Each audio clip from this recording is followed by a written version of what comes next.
What up, peeps? It's your boy Heck and Steve, and today I want to talk to you about WWE 2K23. So I caught this video last night that Smack Talks had made, showing off some of the entrances for the new game, and it's very disappointing, to be honest. But I'm also not surprised, just based on the fact that these are made by 2K. So we have Austin Theory here, and he's in his old attire. He's still running his old gimmick that he hasn't had on TV in over 6 months. And this is just, lazy development, basically copy pasting from previous iterations.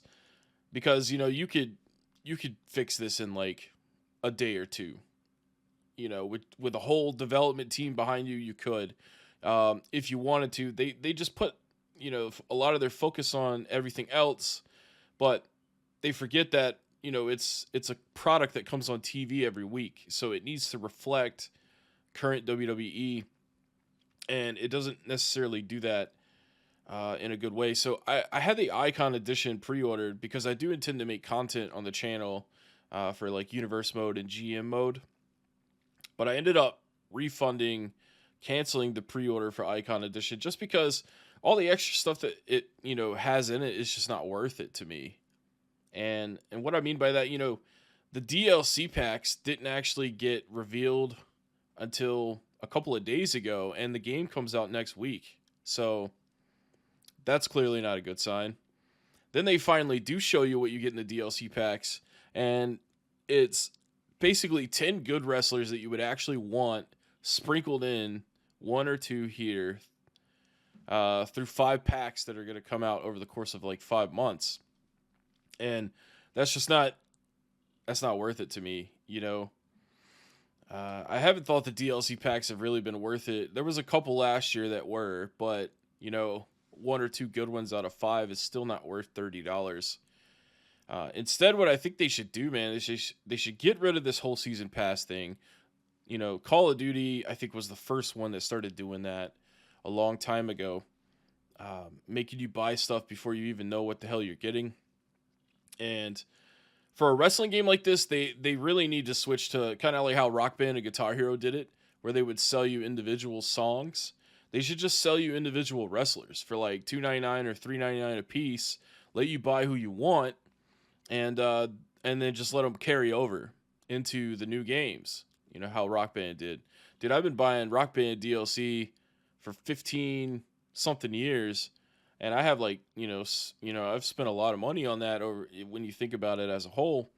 But another thing too is just like with Damian Priest's entrance here, if you look at his face, he looks dead, man. Like you could tell it's just a character model going through an animation that it was programmed to do. There's no life in his face. There's no nothing. And look, it's even jumpy. You know what I'm saying? Like, it's not even running smooth. How the hell can you call yourself A-list developer and put out this type of effort?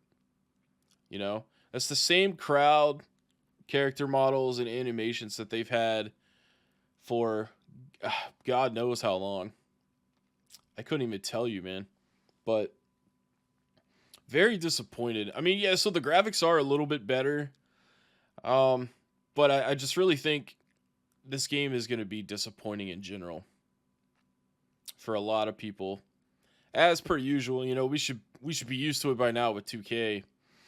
But I'll be buying my copy of the game on cheap digital download because I'm going to buy it for PC, and I can get a CD key on there for I think like $47 or $50 instead of having to pay $70 for it. This is the biggest letdown right here. So Dominic Mysterio is still coming out in his luchador gear. This is 2 gimmicks behind because he joined the Judgment Day, and now he's doing the prison Dom gimmick with Judgment Day. So that's technically 2 gimmicks behind here because he's still coming out in the luchador gear that he had when he was running with his dad. He's feuding with his dad now. So how can you say this is acceptable? It's bullcrap, man. And that's pretty much all I have to say about it, I'm sure the showcase will be cool, but that's only like 2 hours, 3 hours, 4 hours tops. Then once you're done with that, you know, there was literally no point in buying the new game. Other than, I mean, they did make some small improvements to GM mode, which is cool. I'm pretty excited about that. And universe mode, I think, as far as I know, is the stepchild again this year with minimal effort put in. And yeah, it just pisses me off, man. I miss the THQ days.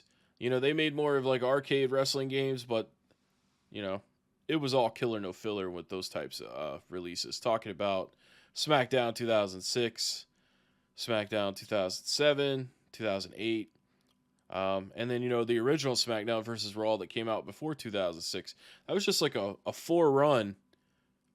Well, actually, even more than that, because Here Comes the Pain came out before that, and Shut Your Mouth.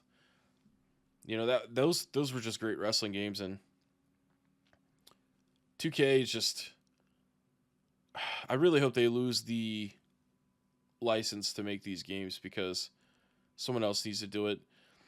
It's just very wishy-washy because some people did get updated character models and they got updated entrances, and then others didn't. So, like, why be inconsistent? I understand there's like 187 people, wrestlers in the game, but like I would rather have 100 and them all be updated and great. Know what I'm saying? So stop with the quantity over quality mindset, and then you'll have plenty of people to sell in DLC. I don't know, but anyways, that's all I have for today's video. Let me know in the comments if you guys are planning on getting 2K23 and how you feel about all this. I feel like I make some very valid points, so yeah, that's it, guys. It's also like 9 in the morning when I recorded this, so I'm pretty much a zombie. Thanks for watching. I'll catch you guys next time.